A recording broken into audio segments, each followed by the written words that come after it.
Afghanistan, but Boris Johnson looks isolated as MPs queued up to ask how a 20-year commitment unravelled so fast. No more so than those who had served in Afghanistan, fighting in a campaign that cost the lives of 457 servicemen and women. Like many veterans, this last week has been one that has seen me struggle through anger and grief and rage. The feeling of abandonment of not just a country, but the sacrifice that my friends made. The House of Commons, full for the first time in over a year, had rarely seemed so quiet. Shame. George, several things were striking about today's debate. First, the sombre mood as MPs absorbed what almost all regarded as a serious foreign policy failure. Boris Johnson insisted that a key objective had been the removal of Al-Qaeda from Afghanistan, but there is deep cross-party concern here about what comes next. Second, Theresa May, I thought, spoke for many MPs when she said that the West now looked much weaker than it had before. There was no vote today, so this debate doesn't change government policy. So for now, all MPs can do is watch as the evacuation from Kabul continues. Ben, thank you very much. Now, throughout the day, council leaders across the country have said they are ready to provide a safe haven for those fleeing Afghanistan. They're calling on the government to make more money available to fund the resettlement schemes. Our correspondent Alex Forsyth has been to Calderdale in West Yorkshire to see how one community is preparing to welcome Afghan refugees. Lunch at St Augustine's is about far more than food. This centre supports asylum seekers, offering advice, guidance and a sense of community.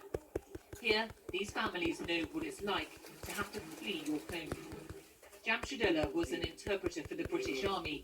He came to the UK through an official route, but now can't contact his family who are still in Afghanistan. I couldn't get to my mum and dad like 2 months. 79 next week. I really don't know about them, how the situation will be at the moment. And it's just a heartbreaking situation. The concern about recent events is palpable. Habib, which is not his real name, has family in Kabul. He's desperate for them to join him here. Which explains why he's not using his real name. They're all crying? Yeah. How are they feeling? They're all crying, they're not The very idea of happy. the scheme to help resettle refugees from Afghanistan is welcome, but they question whether it will be enough, whether some might try to make it on their own. Florence didn't come to the UK through official channels. She claimed asylum in 2016 and said the process can be tough. I was not allowed to go to school. I was not allowed to do anything within my community. How was that? So it was really bad. I felt like I'm in a country that I came to seek safety, but it's worse than I was before. This part of West Yorkshire's long welcomed those seeking sanctuary. For more than 20 years, Calderdale's taken in asylum seekers, and it volunteered to settle Syrians during the war.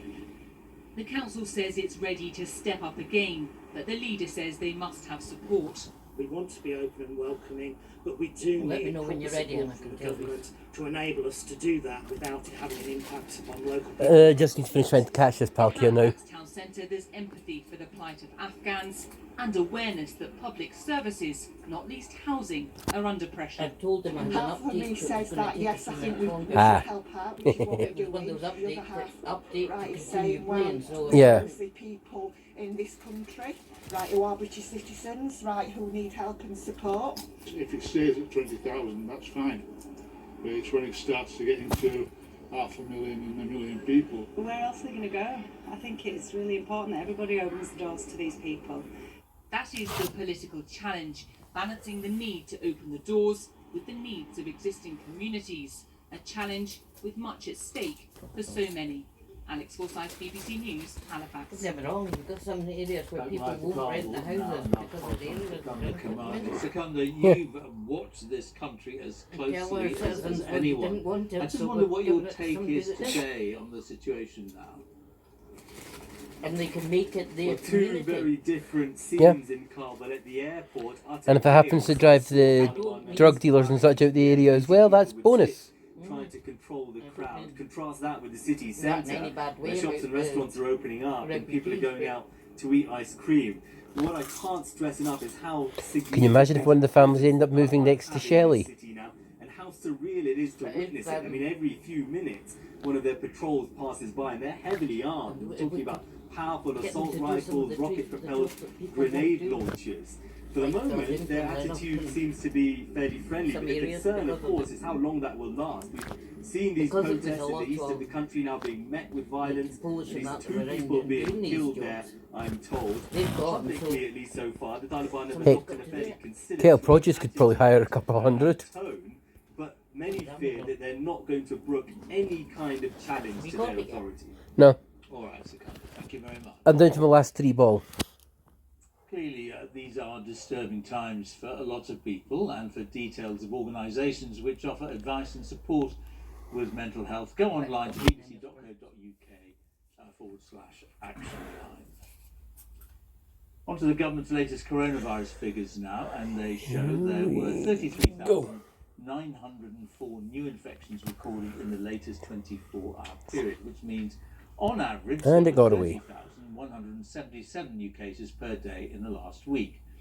6,321 So, people are currently in hospital with the virus. 111 deaths ready and waiting in the past 24 hours, with an average of 94 deaths a day in the past week. On vaccinations, 89.6%